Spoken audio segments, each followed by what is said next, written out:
నెలకి 50,000 నుండి 60,000 ఆదాయం రన్ టైలర్ యాప్ లో ఆర్డర్ కంప్లీట్ చేసి పేమెంట్ పొందండి. Welcome to IT news. This is Pawan. మహారాష్ట్రలో నాగ్పూర్ లో ఓ వింత ఘటన చోటు చేసుకుంది.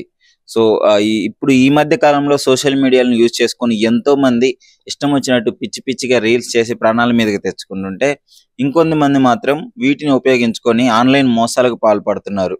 సో ఎన్నో లక్షల రూపాయలు పెళ్లి కాని మా యువకుల దగ్గర అయితే దోచుకోవడం జరుగుతుంది. ఒక ప్రభుత్వ టీచర్, ఈమె పేరే సమీరా ఫాతిమా. సో ఈమె ఏం చేసిందంటే ఆన్లైన్ లో పెళ్లి కాని వాళ్ళని అయితే టార్గెట్ గా పెట్టుకుంది. ఒక మంచి ప్రభుత్వ ఉద్యోగంలో టీచర్ గా పనిచేస్తుంది. మహారాష్ట్రలోని నాగ్పూర్ లో ఒక టీచర్, గవర్నమెంట్ ఉద్యోగి. ఆ డబ్బులు సరిపోక ఆన్లైన్ లో ఎవరైతే ఇప్పుడు చిన్నగా రిక్వెస్ట్లు పెడుతుంది, వాళ్ళ ప్రొఫైల్ చూస్తుంది, వాళ్ళు డబ్బులు ఉన్నోళ్ళ కాదా అని చెప్పేసి చెక్ చేసుకుంటుంది. మొత్తం క్రాస్ చెక్ చేసుకున్న తర్వాత వాళ్ళకి చిన్నగా రిక్వెస్ట్లు పెట్టడం స్టార్ట్ చేస్తుంది. రిక్వెస్ట్లు పెట్టేసి వాళ్ళు ఓకే అనగానే మెల్లిగా వాళ్ళతో కాంటాక్ట్లు కలిపి మాట్లాడి వాళ్ళని మెల్లిగా ప్రేమలోకి దించి మాయ చేస్తుంది. మాయ చేసిన వెంటనే నాకు పెళ్లి అయిపోయింది, విడాకులు అయిపోయినాయి అని చెప్పేసి ఈ విధంగా మాట్లాడుతూ వాళ్ళ దగ్గర లక్షలు ఒక్కొక్క పర్సన్ దగ్గర 15 లక్షలు ఈ విధంగా తీసుకున్నట్లయితే తెలుస్తుంది. దాదాపు 8 మందిని ఈ విధంగా మోసం చేసినట్టు కూడా తెలుస్తుంది. ఒకటి కాదు, రెండు కాదు, 8 మంది. ఒక్కొక్కరి దగ్గర దాదాపు 10 లక్షలు 15 లక్షలు తీసుకొని పెళ్లి చేసుకొని వెంటనే డివోర్స్ ఇచ్చి మళ్ళీ ఇంకో పెళ్లి చేసుకోవడం అయితే మొదలు పెట్టింది.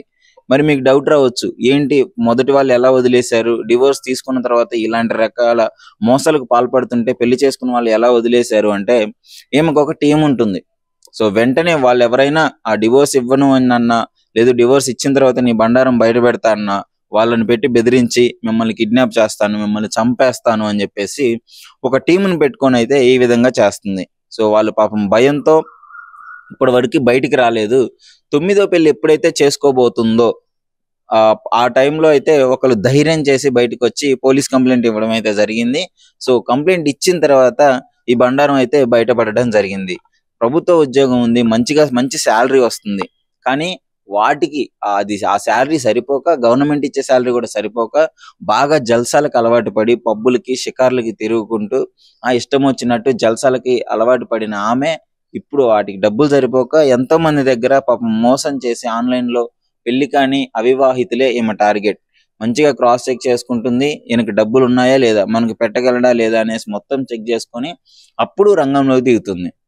సో మరి ఏమని ఎందుకు చేసుకుంటున్నారు అంటే, ఎమోషనల్ గా వాళ్ళని బ్లాక్మెయిల్ చేస్తుంది. అంటే ఎమోషనల్ గా వాళ్ళని ఈమె లైఫ్ స్టోరీ మొత్తం వాళ్ళకి చెప్పి, ఇది పరిస్థితి, ఈ విధంగా డివోర్స్ అయింది, ఇంతకు ముందు ఉన్న భర్త నన్ను టార్చర్ చేసేవాడు, అందుకే నేను డివోర్స్ ఇచ్చాను అని చెప్పేసి ఈ విధంగా చేసి వాళ్ళని పెళ్లి చేసుకుంటుంది. ఎందుకంటే గవర్నమెంట్ జాబ్ కూడా ఉంది కదా ఈమెకి, కొంచెం వాళ్ళు కూడా సెక్యూర్ ఫీల్ అవుతారు. సో వాళ్ళు డబ్బులు ఉన్నోళ్ళే కాబట్టి, ఈమె గవర్నమెంట్ జాబ్ ఉంది కాబట్టి ఫాతిమాకి, సో వెంటనే ఇద్దరు అయితే పెళ్లి చేసుకోవడం జరుగుతుంది. పెళ్లి చేసుకున్న కొద్ది రోజులకే ఈమె వాళ్ళ డబ్బులన్నీ లక్షలు దోచేసుకొని తర్వాత వెంటనే డివోర్స్ కి అయితే అప్లై చేసుకోవడం జరుగుతుంది. ఇంకేముంది, డివోర్స్ కి వ్యతిరేకిస్తే మాత్రం వాళ్ళకి ఒక టీం వస్తుంది, ఆ పిల్ల కింద వాళ్ళ కింద వస్తుంది, వాళ్ళని బెదిరించి ఈ విధంగా తప్పించుకోవడం జరుగుతుంది. ఇన్ని రోజులు ఇదే 8 పెళ్లిళ్ళు అంటే అర్థం చేసుకోండి, 9వ పెళ్లికి దొరికిపోయింది. సో ఇలాంటి ఆన్లైన్ ని ఈ విధంగా కూడా చాలా మంది యూజ్ చేయడం జరుగుతుంది. కొంతమంది స్కామ్ చేస్తున్నారు. ఈమె టార్గెట్ అయితే ఫేస్బుక్, ఇన్స్టాగ్రామ్, మ్యాట్రిమోనీ. సో ఇట్లాంటి పెళ్లి కానీ మ్యాట్రిమోనీ సైట్స్ లో కూడా ఈ విధంగా ఎన్నో మోసాలు చూస్తున్నాం. ఫేక్ ప్రొఫైల్స్ పెట్టి ఎంతో మందిని చీట్ చేయడము, ఈ రకాల మోసాలు ఎప్పటి నుంచో చూస్తున్నాం. కానీ ఇది మాత్రం వేరే లెవెల్ మోసం అని చెప్పుకోవచ్చు. ఒక ప్రభుత్వ టీచర్ అయి ఉండి సిగ్గుచేటి ఇది. ఎంతో మందికి ఒక మహిళ అయి ఉండి ఇన్ని పెళ్లిళ్ళు చేసుకోవడం, అది అసలు ఎంత ఘోరమైన విషయం అంటే, సో ఇలాంటివన్నీ పసిగట్టాలి పోలీసు వాళ్ళకి. ముఖ్యంగా మోసపోయిన వాళ్ళు ఎవరైతే ఉన్నారో ధైర్యంగా వచ్చి కంప్లైంట్ ఇచ్చినట్టయితే దాదాపు ఒక 8 మంది జీవితాలు అయితే బాగుపడేదని చెప్పుకోవచ్చు. బట్ ఎనీవేస్ కొంచెం లేట్ గా వచ్చినా సరే తప్పు బయటపడింది కాబట్టి ఏమైనా పోలీసు వాళ్ళు అరెస్ట్ చేయడం జరుగుతుంది. సో వాళ్ళ మీద కూడా యాక్షన్ తీసుకోవడం జరుగుతుంది.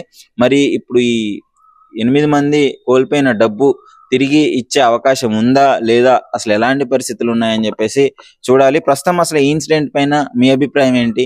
దాదాపు ఒక్కొక్క మనిషి దగ్గర 15 లక్షలు తీసుకుంది అంటే 8 మంది మీరే చూసుకోవచ్చు ఎన్ని డబ్బులు, ఎంత జల్సాలకు అలవాటు పడిందో.